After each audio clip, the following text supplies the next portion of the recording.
हिंदू और मुसलमान में फर्क क्या है? क्या उनका खून निकाल के कोई डॉक्टर परीक्षा करके बता सकता है कि हिंदू का खून है, ये मुसलमान का खून है? क्या उनकी हड्डियां काट के कोई बता सकता है कि हड्डी मुसलमान से आती है कि हिंदू से आती है? कोई उपाय नहीं। शरीर की जांच से कुछ भी पता न चलेगा, क्योंकि दोनों के शरीर 5 तत्वों से बनते हैं। लेकिन अगर उनकी खोपड़ी की जांच करो तो पता चल जाएगा कि कौन हिंदू है कौन मुसलमान है, क्योंकि दोनों के शास्त्र अलग, दोनों के सिद्धांत अलग, दोनों के शब्द अलग। शब्दों का भेद है तुम्हारे बीच। तुम हिंदू हो क्योंकि तुम्हें एक तरह का ज्ञान मिला जिसका नाम हिंदू, दूसरा जैन है क्योंकि उसे दूसरे तरह का ज्ञान मिला जिसका नाम जैन। तुम्हारे बीच जितने फासले हैं, दीवालें हैं, वो ज्ञान की दीवालें, और सब ज्ञान उधार। तुम एक मुसलमान बच्चे को हिंदू के घर में रख दो, वो हिंदू की तरह बड़ा होगा,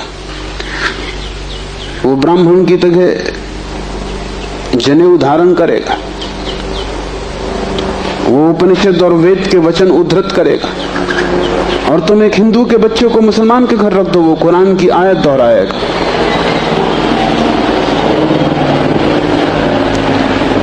ज्ञान तुम्हें बांटता है, क्योंकि ज्ञान तुम्हारे चारों तरफ एक दीवार खींच देता है, और ज्ञान तुम्हें लड़ाता है, और ज्ञान तुम्हारे जीवन में वैमनस्य और शत्रुता पैदा करता है। थोड़ी देर को सोचो, अगर तुम्हें कुछ भी ना सिखाया जाए कि तुम हिंदू हो या मुसलमान या जैन या पारसी, तो तुम क्या करोगे? तुम बड़े होगे एक मनुष्य की भांति। तुम्हारे बीच कोई दीवार ना होगी। दुनिया में कोई 300 धर्म है, 300 कारागृह, और हर आदमी पैदा होती से एक कारागृह या दूसरे कारागृह में डाल दिया जाता है।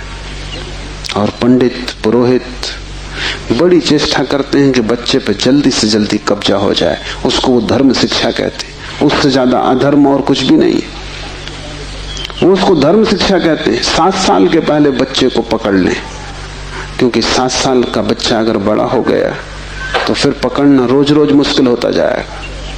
और बच्चे को अगर थोड़ा भी बोध आ गया तो फिर वो सवाल उठाने लगेगा, और सवालों का जवाब पंडितों के पास बिल्कुल नहीं है। पंडित सिर्फ मूढ़ों को तृप्त कर पाते हैं। जितनी कम बुद्धि का आदमी हो, पंडित से उतनी जल्दी तृप्त हो जाता है। वो एक प्रश्न पूछता, उत्तर मिल जाता है। तुम जाते हो पंडित से पूछते हो संसार को किसने बनाया, वो कहता भगवान ने। तुम प्रश्न घर लौटाते हो बिना पूछे कि भगवान को किसने बनाया। अगर तुम दूसरा प्रश्न पूछते, पंडित नाराज हो जाता, क्योंकि उसका उसे भी पता नहीं, किताब में वो लिखा नहीं। और फिर झंझट की बात है, परमात्मा को किसने बनाया। फिर तुम पूछते ही चले जाओगे, वो कोई भी जवाब दे, तुम पूछोगे उसको किसने बनाया। अगर गौर से देखो तो तुम्हारे पहले सवाल का जवाब दिया नहीं गया है। पंडित ने तुम्हें सिर्फ संतुष्ट कर दिया क्योंकि तुम बहुत बुद्धिमान नहीं हो।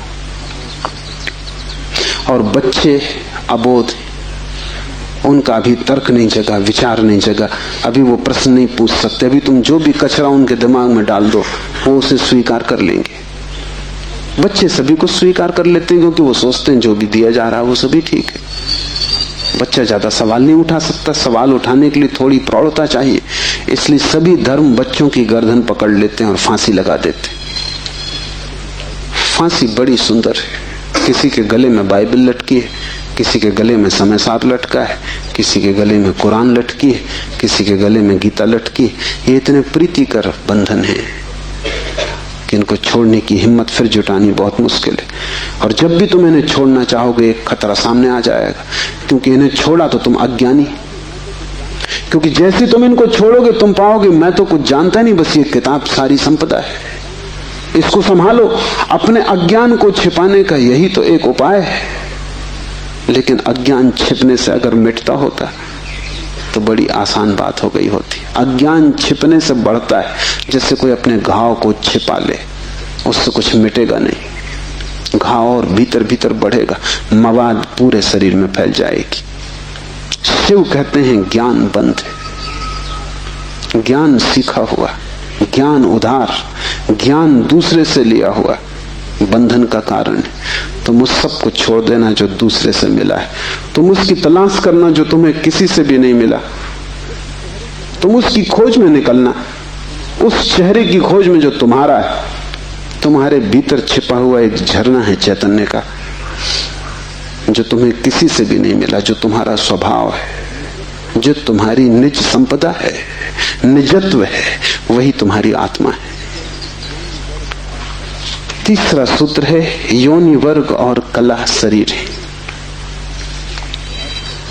योनि से अर्थ है प्रकृति, इसलिए हम स्त्री को प्रकृति कहते हैं। स्त्री शरीर देती है, वो प्रकृति की प्रतीक है। और कला का अर्थ है कर्ता का भाव। एक ही कला है, वो कला है संसार में उतरने की कला, और वो है कर्ता का भाव। इन दो चीजों से मिलकर तुम्हारा शरीर निर्मित होता है। तुम्हारे कर्ता का भाव, तुम्हारा अहंकार, और प्रकृति से मिला हुआ शरीर। अगर तुम्हारे भीतर कर्ता का भाव है तो तुम्हें योग्य शरीर प्रकृति देती चली जाएगी। इसी तरह तुम बार बार जन्मे हो। कभी तुम पशु थे, कभी पक्षी थे, कभी वृक्ष थे, कभी मनुष्य। तुमने जो चाहा है वो तुम्हें मिला है। तुमने जो आकांक्षा की है, तुमने जो कर्तृत्व की वासना की है, वही घट गया है। तुम्हारे कर्तृत्व की वासना घटना बन जाती है, विचार वस्तु में बन जाते हैं। इसलिए बहुत सोच विचार के वासना करना, क्योंकि सभी वासनाएं पूरी हो जाती हैं देर अबेर। अगर तुम बहुत बार देखते हो आकाश में पक्षी को और सोचते हो कैसी स्वतंत्रता पक्षी को, खास हम पक्षी होते, देर न लगेगी, जल्दी तुम पक्षी हो जाओ। तुम अगर देखते हो एक कुत्ते को संभोग करते हुए और तुम सोचते हो कैसी स्वतंत्रता, कैसा सुख, जल्दी ही तुम कुत्ते हो जाओगे। तुम जो भी वासना अपने भीतर संग्रहित करते हो वो बीज बन जाती। प्रकृति तो केवल शरीर देती है, कलाकार तो तुम ही हो, स्वयं को निर्माण करने वाले। अपने शरीर को तुमने ही बनाया है, ये कला का अर्थ है। कोई तुम्हें शरीर नहीं दे रहा है, तुम्हारी वासना ही निर्मित करती है। तुमने कभी ख्याल किया, रात तुम सोते हो तो आखिरी जो विचार होता है सोते समय, वही सुबह उठते वक्त पहला विचार होगा। रात भर तुम सोए रहे, वो बीज की तरह विचार भीतर पड़ा रहा, जो अंतिम था वो सुबह प्रथम होगा। तुम मरोगे इस शरीर से, आखिरी मरते क्षण में तुम्हारे सारे जीवन की वासना संग्रहित होकर बीज बन जाएगी। वही बीज नया गर्भ बन जाएगा। जहां से तुम मिटे वहीं से तुम फिर शुरू हो जाओगे। तुम जो भी हो ये तुम्हारा ही कृत्य है, किसी दूसरे को दोष मत देना। यहां कोई दूसरा है भी नहीं जिसको दोष दिया जा सके। ये तुम्हारे ही कर्मों का संचित फल है। तुम जो भी हो, सुंदर कुरूप, दुखी सुखी, स्त्री पुरुष, तुम जो भी हो, ये तुम्हारे ही कृत्यों का फल है। तुम ही हो कलाकार अपने जीवन के। मत कहना कि भाग्य ने बनाया है, क्योंकि वो धोखा है। उस भांति तुम जिम्मेवारी किसी और पर टाल रहे हो। मत कहना कि परमात्मा ने भेजा है। तुम परमात्मा पर जिम्मेदारी मत डालना, क्योंकि ये तरकीब है खुद के दायित्व से बचने की। इस कारागृह में तुम अपने ही कारण हो। जो व्यक्ति इस बात को ठीक से समझ लेता है कि अपने ही कारण में यहां हूं, उसके जीवन में क्रांति शुरू हो जाती। शिव कह रहे हैं योनि वर्ग और कला शरीर है। प्रकृति तो सिर्फ योनि है, वो तो सिर्फ गर्भ है। तुम्हारा अहंकार उस योनि में बीज बनता है। तुम्हारे कर्तृत्व का भाव कि मैं ये करूं, मैं ये पाऊं, मैं ये हो जाऊं, उसमें बीज बनता है। और जहां भी तुम्हारे कर्तृत्व की कला और प्रकृति की योनि का मिलन होता है, शरीर निर्मित हो जाता है। इसलिए बुद्ध पुरुष कहते हैं सभी वासनाओं को छोड़ दो, तभी तुम मुक्त हो सकोगे। तुमने अगर स्वर्ग की वासना की तो तुम देवता हो जाओगे। लेकिन वो भी मुक्ति न होगी, क्योंकि वासनाओं से कभी भी अशरीर की स्थिति पैदा नहीं होती। सभी वासनाओं से शरीर निर्मित होते हैं। जब तक तुम निर्वासना को उपलब्ध नहीं हो, जब तक तृष्णा तुमने पूरी ही नहीं छोड़ दी, तब तक तुम नए शरीरों में भटकते रहोगे। और शरीर के ढंग अलग हों, शरीर की मौलिक स्थिति एक ही जैसी है। शरीर के दुख समान है, चाहे पक्षी का शरीर हो चाहे आदमी का शरीर हो, दुखों में कोई भेद नहीं है। क्योंकि मौलिक दुख है आत्मा का शरीर में बंध जाना, मौलिक दुख है कारागृह में प्रविष्ट हो जाना। फिर कारागृह की दीवारें वर्तुलाकार हैं कि त्रिकोण हैं कि चौकोन हैं, उससे कोई हल नहीं होता, उससे कुछ फर्क नहीं पड़ता है। तुम भला सोचते हो फर्क पड़ता है। एक मेरे मित्र हैं, ड्राइंग के शिक्षक हैं, उन्हें जेल हो गई। लौटे 3 साल बाद तो मैंने उनसे पूछा कैसे रहे दिन, कैसे कटे दिन। उन्होंने कहा और तो सब ठीक था, लेकिन मेरी कोठरी के कोने 90 कोण के नहीं थे। वो ड्राइंग के शिक्षक हैं, उनकी बुद्धि वो 90 कोण के नहीं थे कोठरी के कोने। उनकी असली तकलीफ 3 साल यही रही, क्योंकि उसी कोठरी में रहना और बार बार देखना वो कोना, वो 90 कोण का नहीं।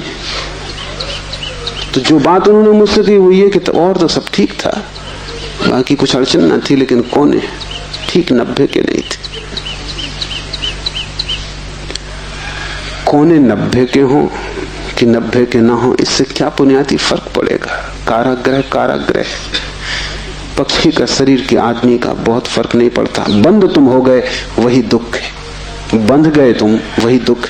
वासना बांधती है, वासना है रज्जु जिससे हम बंधते हैं। और ध्यान रखना, तुम्हारे अतिरिक्त और कोई जिम्मेवार नहीं है।